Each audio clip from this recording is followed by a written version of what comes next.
the therapeutic value of amusement parks has been largely overlooked by doctors. Until just recently, that is. With us in the studio today is Stephen Mansfield, a medical journalist, who is here to tell us about an amazing letter that he read in the New England Journal of Medicine recently. Stephen, welcome to the show. Thanks for having me. So, give us a bit of background on the letter you read. I'd be happy to. It was written by a Swiss eye surgeon named Michael Thiel. It seems that a young man, 19 years old, presented himself to the doctor at his hospital in Zurich, Switzerland, complaining that something strange had happened to the pupil of his right eye after being punched in the eye in a bar fight. The pupil, the black part at the center of the eye, had become a long, narrow, vertical slit. In fact, it bore an odd resemblance to the eye of a cat. Thiel and his colleagues soon figured out what had happened. 10 years before, it would seem, surgeons had removed the patient's natural lens and implanted a plastic one inside the eye. The barroom punch had knocked the plastic lens out of place. The lens had slipped forward, out through the pupil, but the two tiny wires used to anchor the lens had remained in place farther back in the eye and were tugging on the edges of the lens. The backward pull distorted the pupil into a cat's eye shape. So what did Dr. Thiel and his colleagues do next? Well, first they tried a simple remedy, eye drops and gravity. They had the man lie on his back and dilated his pupil with drops. Their hope was that if the pupil opened wide enough, the lens would drop through it and wind up back where it belonged. But according to Thiel, the procedure didn't do the trick. Only half the lens went back, and the other part was stuck. How awful! Well, actually, it sounds worse than it was. The patient's eye didn't hurt. His vision was good, and he was in no danger. But he wanted the lens fixed anyway. His girlfriend and everyone complained that he looked funny. And then what happened? There he took 3 rides in a row on the Silver Star, one of the biggest, fastest roller coasters in Europe. The ride climbs up an incline of 240 feet and zooms down into a curve at 80 miles an hour. The force on passengers is 4 Gs, 4 times that of gravity. Apparently, after the 3rd ride, the patient went to the men's room.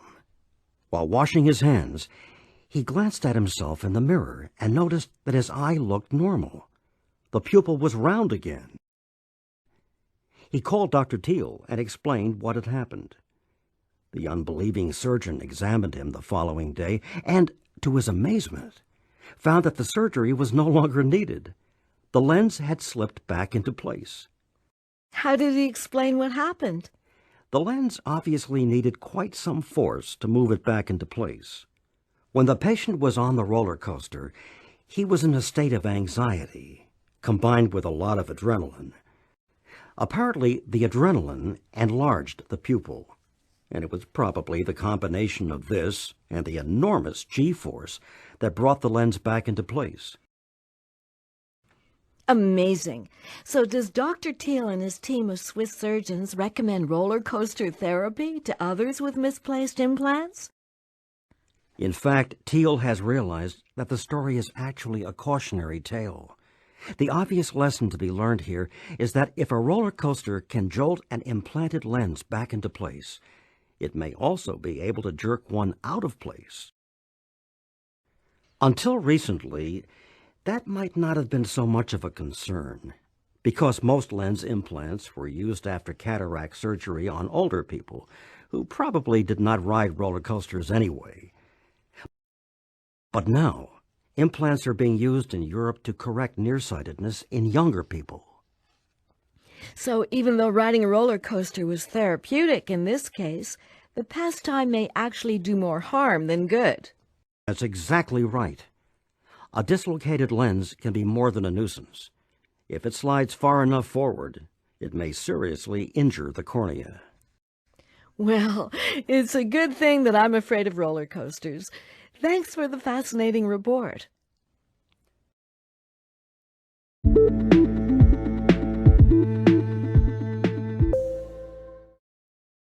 What was wrong with the young man's right eye?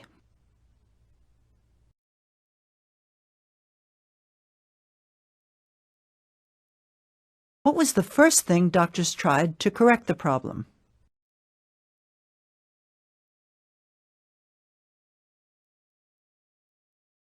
How successful was their attempt?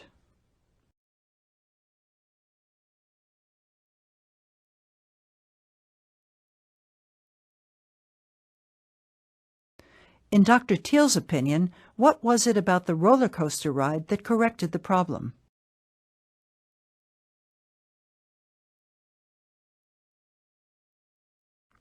What is the underlying message of the radio program?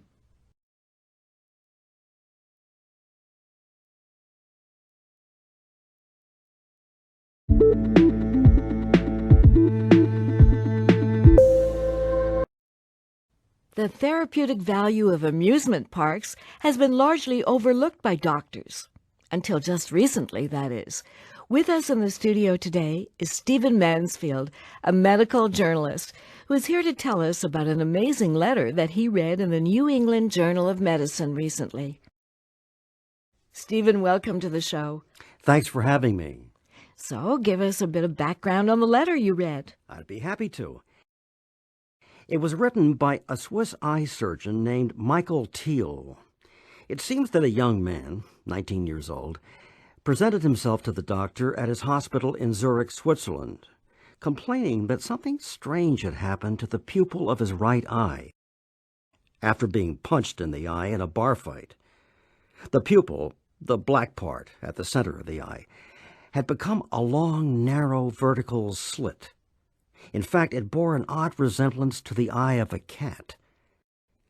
Thiel and his colleagues soon figured out what had happened. 10 years before, it would seem, surgeons had removed the patient's natural lens and implanted a plastic one inside the eye. The barroom punch had knocked the plastic lens out of place. The lens had slipped forward, out through the pupil, but the two tiny wires used to anchor the lens had remained in place farther back in the eye and were tugging on the edges of the lens. The backward pull distorted the pupil into a cat's eye shape. So what did Dr. Thiel and his colleagues do next? Well, first they tried a simple remedy, eye drops and gravity. They had the man lie on his back and dilated his pupil with drops. Their hope was that if the pupil opened wide enough, the lens would drop through it and wind up back where it belonged. But according to Thiel, the procedure didn't do the trick. Only half the lens went back, and the other part was stuck. How awful! Well, actually, it sounds worse than it was. The patient's eye didn't hurt. His vision was good, and he was in no danger. But he wanted the lens fixed anyway. His girlfriend and everyone complained that he looked funny. And then what happened? There he took 3 rides in a row on the Silver Star, one of the biggest, fastest roller coasters in Europe. The ride climbs up an incline of 240 feet and zooms down into a curve at 80 miles an hour. The force on passengers is 4 Gs, 4 times that of gravity. Apparently, after the 3rd ride, the patient went to the men's room.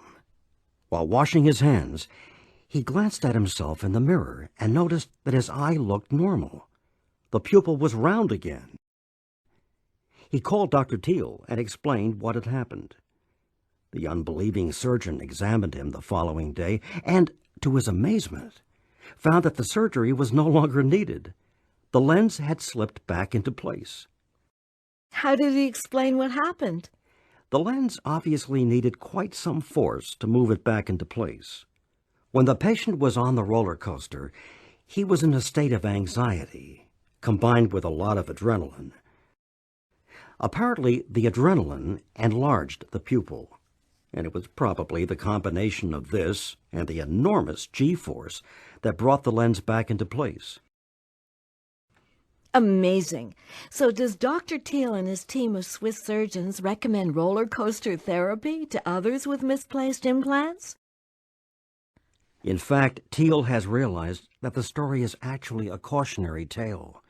The obvious lesson to be learned here is that if a roller coaster can jolt an implanted lens back into place, it may also be able to jerk one out of place.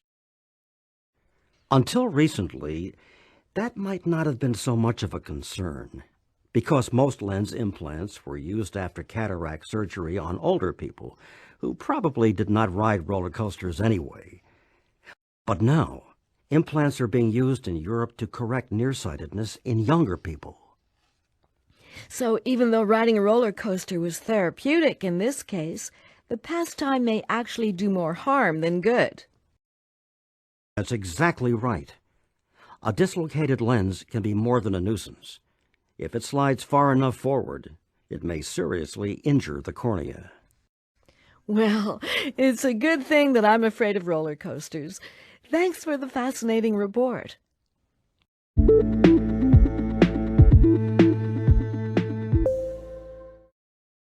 What was wrong with the young man's right eye?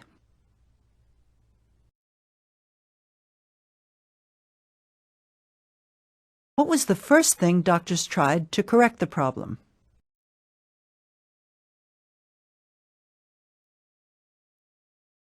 How successful was their attempt?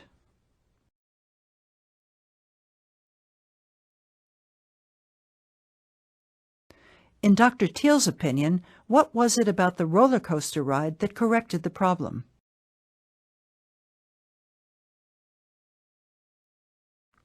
What is the underlying message of the radio program?